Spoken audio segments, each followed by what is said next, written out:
Hello everyone, আসসালামু আলাইকুম। সবাইকে স্বাগতম আমার কুকিং চ্যানেলে। আজ আমি মিষ্টির দোকানের মতো দেখতে কাটারি ভোগ মিষ্টি তৈরি করে দেখাবো। এই মিষ্টিটা মূলত ভিতরে চমচম থাকে এবং উপরে দুধের একটা খুব মজার প্রলেপ থাকে। তো কিভাবে আমি এই চমচম মিষ্টিটা তৈরি করছি এবং চমচম মিষ্টি দিয়ে কাটারি ভোগ মিষ্টিটা তৈরি করব, চলুন একের ভিতরে দুই ধরনের মিষ্টি কিভাবে বানাচ্ছি সেটা দেখে নিই। মিষ্টি বানাতে বাকি যে উপকরণগুলো লাগবে তা হচ্ছে এখানে 3 চা চামচ সুজি নিয়ে নিয়েছি এবং সামান্য পরিমাণ পানি দিয়ে সুজিটাকে আমি কিছুক্ষণের জন্য ভিজিয়ে রাখবো। এখন পানি দিয়ে সুজিটাকে একটু নেড়ে একটা সাইড করে রাখবো। সাথে নিয়েছি 3 চা চামচ পরিমাণ ময়দাই নিতে হবে এখানে। আর অনেকে মিষ্টিতে বেকিং পাউডার দিতে ভয় পান, এখানে আমি প্রায় 1/4 টিস্পুন পরিমাণ বেকিং পাউডার নিয়ে নিয়েছি। এখন এখানে আমি 3 লিটার দুধের ছানা কেটে নিয়েছি। এই ছানাটা মূলত আমি টক দই দিয়ে কেটেছি। তো এখন এটাকে আমি খুব ভালো করে এই দলাগুলো একটু ভেঙে নিব এবং সাথে যে উপকরণগুলো ছিল সেগুলো মিশিয়ে নিব। প্রথমে আমি ময়দা দিয়ে দিচ্ছি, সাথে দিয়ে দিব বেকিং পাউডার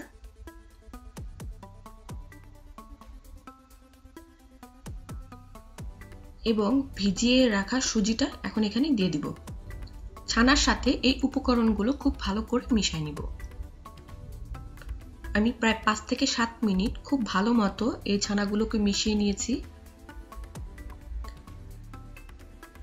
অতিরিক্ত ছানাগুলো মাখা যাবে না। যদি অতিরিক্ত মাখতে যান তাহলে দেখা যাবে ছানার মধ্যে যে ফ্যাট থাকে সেই ফ্যাটটা বের হয়ে যাবে, তখন আর মিষ্টিগুলো ভালো হবে না, মিষ্টিগুলো ভেঙে যাবে। আমি একটু ফাস্ট করে দিয়েছি।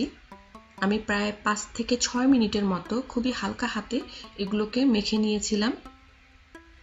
আপনাদের দেখার সুবিধার্থে হয়ে গেছে আমার মোটামুটি মাখা। মেখে নেওয়া ছানা থেকে এখন আমি ভাগ করে নিব। আপনারা যতটা মিষ্টি বানাবেন ওই হিসাবে মিষ্টিগুলো ভাগ করে নেবেন।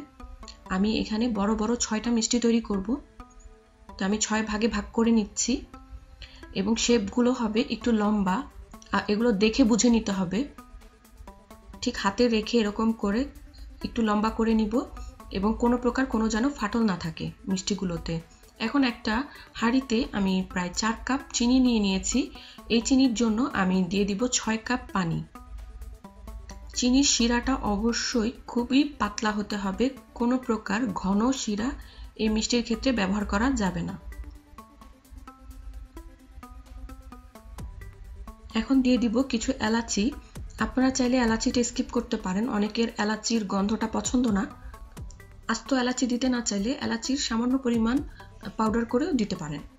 এখন চুলার জালটা জ্বালিয়েছি এবং লো টু মিডিয়ামে আছে। চিনিটা যখন গলে যাবে এবং শিরাতে যখন বলক চলে আসবে তখন আমি মিষ্টিগুলো এখানে দিয়ে দিব। একটু বড় সাইজের পাতিল নেবেন এবং আমি এই পাতিলটা ঢেকে দিলাম।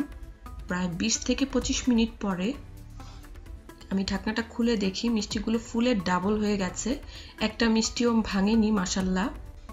এখন অন্য চুলায় আমি ক্যারামেল তৈরি করব। এখানে আমি 1/3 কাপ চিনি দিয়ে দিলাম এবং 2 টেবিল চামচ পরিমাণ দিয়ে দিলাম পানি। চুলার আঁচটা মিডিয়ামে থাকতে হবে, খেয়াল রাখতে হবে যাতে পুড়ে না যায়। চিনিটা যখন গলে আসবে এবং কালার চেঞ্জ হতে থাকবে অনবরত নাড়তে হবে।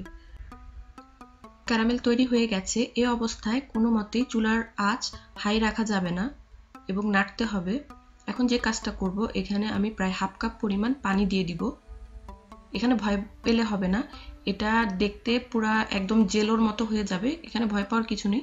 এটা নেড়ে দিব, নেড়ে দিলেই এই চিনিগুলো আবার গলে যাবে। এখন তৈরি করা যে মিষ্টি শিরা এবং মিষ্টিগুলো রাখা, এর মধ্যে আমি এই ক্যারামেলের পানিটা দিয়ে দিব এবং প্রায় 20 থেকে 25 মিনিটের জন্য আবার ঢেকে দিব। ট্রেডিশনাল ওয়েতে তৈরি করতে গেলে এই মিষ্টি অনেক সময় লাগে, যার কারণে ক্যারামেল দিলে কালারটা খুব দ্রুত চলে আসে। 20 থেকে 25 মিনিট পরে যখন শিরাটা একটু ঘন হয়ে আসবে তখন আমি এখানে প্রায় 1/2 কাপ পরিমাণ পানি দিয়ে দিব। এই প্রসেসটা আমি প্রায় 5 বার মতো করেছি। আপনারা খেয়াল রাখবেন যদি আমি পুরো প্রসেসগুলো দেখাতে যেতাম আমার ভিডিওটা অনেক লং হয়ে যেত। তো আপনারা এরকম প্রায় 20-25 মিনিট পর পর ঢাকনা খুলে বারবারে চেক করবেন যাতে শিরাটা ঘন না হয়ে যায়। দেখেন মিষ্টিগুলো ফুলে ডাবল হয়ে গেছে। তো এরকম বারবারই করে নেবেন। এখন আমি চুলার আঁচটা বন্ধ করে দিব। মিষ্টিগুলো আমার হয়ে গেছে। ঠান্ডা হওয়ার জন্য মিষ্টিগুলো আমি এখন রেখে দিব। পুরোপুরি মিষ্টিগুলো ঠান্ডা হয়ে গেছে। এখন এগুলো কোটিং করার জন্য রেডি।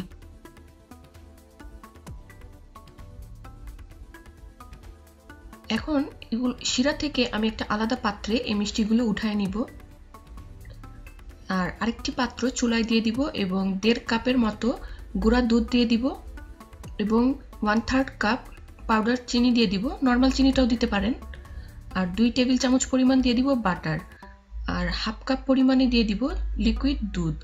1/2 কাপের যদি আপনাদের না হয় তাহলে আরেকটু বেশিও দিতে পারেন, কোনো সমস্যা নাই লিকুইড দুধটা। তো চুলার আঁচটা হালকা আঁচে রেখে আমি এটাকে জাল করে নিব এবং খেয়াল রাখতে হবে যে ফ্রাই প্যানের তলাতে না লেগে যায়, বারবারে নেড়ে দিতে হবে। ঘন হয়ে গেছে।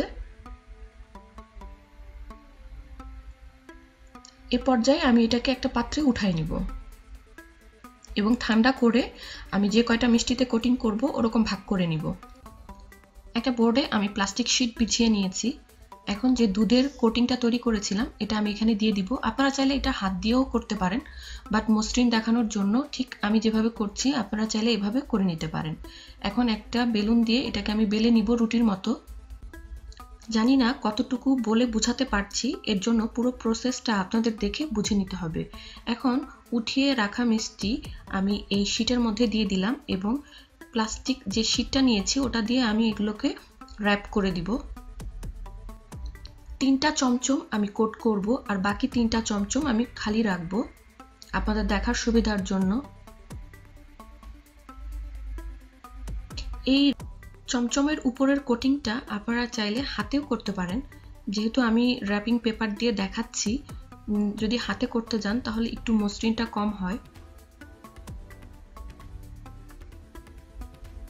দেখেন কতটা মসৃণ হয়েছে। আপনাদের দেখার সুবিধার জন্য আমি আরেকটা করে দেখাচ্ছি এবং আমি আমার ভিডিওটা একটু ফাস্ট করে দিয়েছি। এই মিষ্টির আকৃতিগুলো আমি লম্বা করেছি, আপনারা চাইলে গোল করেও এই মিষ্টিগুলো করে নিতে পারেন ঠিক একইভাবে একই প্রসেসে। উপরের যে কোটিংটা সেটা খুব সফট এখনো, যার কারণে কোটিং করা হয়ে গেলে আমি কিছু সময়ের জন্য ফ্রিজে রেখে দিব। 15 মিনিট পর ফ্রিজ থেকে বের করে এখন আমি আপনাদের সাথে কেটে শেয়ার করছি ভিতরটা কত সফট এবং রসালো হয়েছে মিষ্টিটা।